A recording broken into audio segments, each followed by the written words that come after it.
है तो ससुराल वाले ताने देते हैं।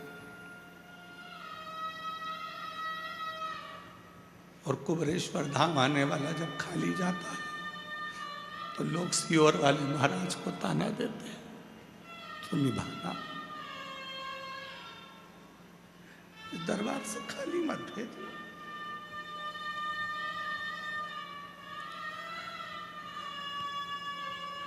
तेरी शरणागति चाहिए, कुछ भी। बहुत दूर से आई हूं मेरे बाबा।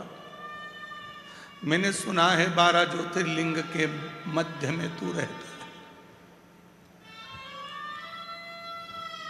इस भूमि का कंकर संकर हो जाता है जब तू सुनता है। यहां से जाऊं तो कोई ताना ना दे, कोई कहे ना कि वहां जाती थी जल चढ़ाती थी। शिव ने क्या दिया तुझको? तो छाती ठोक कर कब वही तो देता है हर पल साथ, वरना कौन है मेरे साथ वो निभा। 2 दिन है।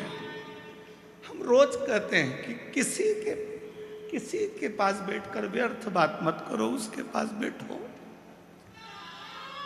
सुनेगा, जो बोलोगे वो करेगा। ब्रह्मा ब्रह्मलोक में है, विष्णु बैकुंठ लोक में है, पर मेरा शंकर कुबरेश्वर धाम पर हर पल है, हर क्षण है। उसको महसूस करो, वो मिलेगा। जिस दिन तुम महसूस करना प्रारंभ कर दोगे कि कंकर शंकर है, उस दिन तुम्हारी जिंदगी संवर जाएगी। इन निगाहों ने, इस शरीर ने भले छोटा है शरीर, पर 30 साल के इतिहास में देखा है जिसने कुबरेश्वर धाम की निंदा करी, बुराई करी, शिव की निंदा, पुराण की निंदा, शिव भक्त की निंदा करी, कहीं उसके परिवार में कोई ना कोई दुख तकलीफ में फंसा पड़ा है, वो आते हैं, रोते हैं, महाराज निकल गया मुख से, क्षमा करवा दीजिए। एक बार हम नहीं कहते, हम कभी बद्दुआ नहीं देते, हम कभी अपशब्द नहीं कहते। ये व्यासपीठ अपशब्द और बद्दुआ के लिए नहीं है, ये व्यासपीठ केवल शिव की चर्चा के लिए। शिव चर्चा करो, बैठो, शंकर की चर्चा करो, शिव चर्चा। ये पूरी जमीन पीछे की हम चाहते तो मशीनें लगवा के उनको पक्का करवा देते, तुम्हें कंकर नहीं गढ़ता, तुम्हें पत्थर नहीं गढ़ता। पर यहाँ कंकर का महत्व है, इसलिए उसको छोड़ा गया है कि सबके शरीर से वो टच होना चाहिए, उसके रोग मिटे, उसके दुख मिटे, उसके तकलीफ। जब इतना बड़ा शेड बना दिया बाबा ने, तो क्या पीछे कंकरों को हटवा नहीं सकते?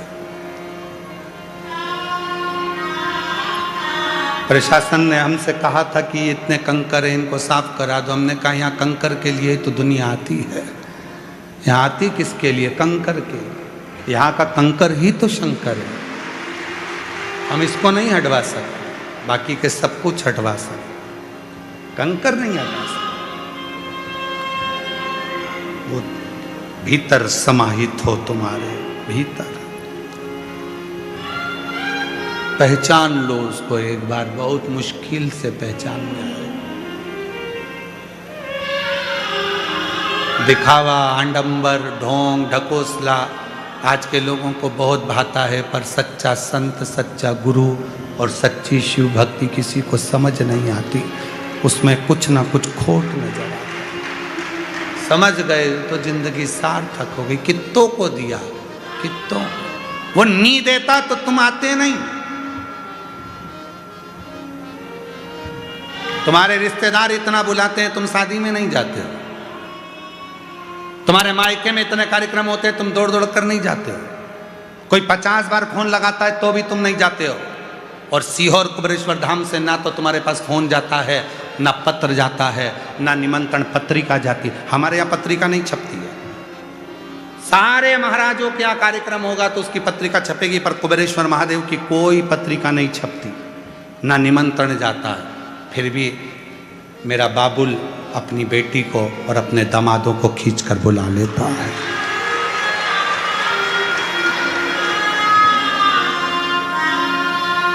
ये 2 दिन है, 2 दिन उससे बात करो, निभाओ। कल फुलेरा दूज का दिन है, उससे निभाओ। पांडवों ने एक गलती पांडवों ने करी, शिव से कहा हम तुम्हारे साथ चौसर खेलना चाहते। ये गलती है, वो देगा, सब कुछ देगा, पर अहंता को त्याग दो। और पांडवों ने शिव जी की तप साधना, नारद जी ने समझाया, सबने समझाया, शंकर जी प्रकट हो गए, मांगो तुम्हें क्या चाहिए, हमें तुम्हारे साथ चौसर खेलना है। शिव जी ने जैसे ही सुना चौसर खेलना, शिव जी चले गए। भीम पीछे पड़ गया, शिव जी को ढूंढने लगा। शंकर भगवान बच्चे का रूप ले लिए, पताल में जाकर छुप गए। शिव जी ने बच्चे का रूप लिया तो बाल भुवनेश्वर उनका नाम पड़ गया। शिव जी पताल में चले गए तो पतालेश्वर नाम पड़ गया। भगवान शंकर भीम को मिलते नहीं है। भीम ने जिद पकड़ ली। भगवान विष्णु ने आकर कहा आप इस पांडवों के साथ चौसर क्यों नहीं खेलते। शंकर भगवान कहने लगे मेरी चौसर शिव और शक्ति के बीच होती है। नारायण मेरी चौसर तुम भी नहीं खेल सकते, क्योंकि मेरी चौसर खेलना साधारण नहीं है। या तो चौसर के खेल में मेरे साथ बैठकर सामने बैठना कठिन है, क्योंकि लोग मुझे महाकाल कहते हैं। काल के सामने जाना सरल है, पर महाकाल के सामने जाना कठिन है। महाकाल के सामने जाना कठिन है। चौसर पांडवों के बस की बात नहीं है। भगवान नारायण ने कहा जब वो मांग रहे तो खेल लो। शिव जी बाल भुवनेश बनकर, बाल बच्चा बनकर भाग गए, पताल में छुप गए, पतालेश्वर महादेव हो गए। तो भी भीम नहीं माना। तब भीम के सामने आकर खड़े हो गए, मैं तुझे समझा रहा हूँ, बार बार समझा रहा हूँ, चले जा, मान जा। नहीं मान रहा तो आखिरी में शिव जी ने कह दिया, शिव जी बोले तू मुझे जान नहीं पाया है, मुझसे चौसर की बात करता है।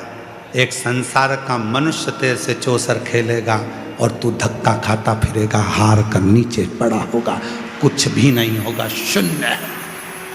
पांडव हार गए। चौसर खेलने में दुर्योधन के सामने सारा राजपाट, द्रौपदी सब हार गए। सब कुछ समाप्त हो गया पांडवों का। भटकते रहे वन वन वन वन पांडव।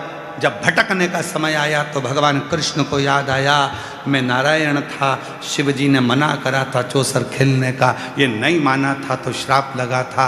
अब एक ही काम हो सकता है, शिव का अपमान करा है तो शिव की भक्ति करेगा तो सब मिलेगा।